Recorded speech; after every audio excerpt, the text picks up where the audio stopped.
before we run out of time, the flip side of that, their batteries, they need to be charged.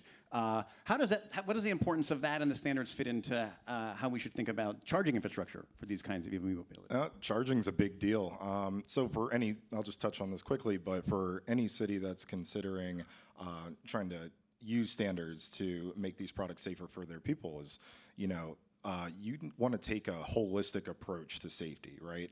And we advocate for that entire ecosystem. That involves the charging, because people are going to replace their batteries. They may order batteries offline. You want to make sure that you have educated consumers that are replacing those components with ones that meet a certain safety standard, but you also want to make sure that they're doing safe charging practices. We actually have a Fire Safety Research Institute, which did a Take Charge campaign, and it's online. You can look it up. It has some best practices. You want to be careful, not just with e-mobility devices, but with anything that has a lithium-ion battery. Yeah, and definitely. One of the things that we do as part of UL Standards and Engagement is advocate for the safe implementation of these types of products. So as the City of Atlanta continues to grow, we want you to consider the fact that there are standards out there that you can enact, and that is going to drive, safety, minimize some of the risks that are associated with these products.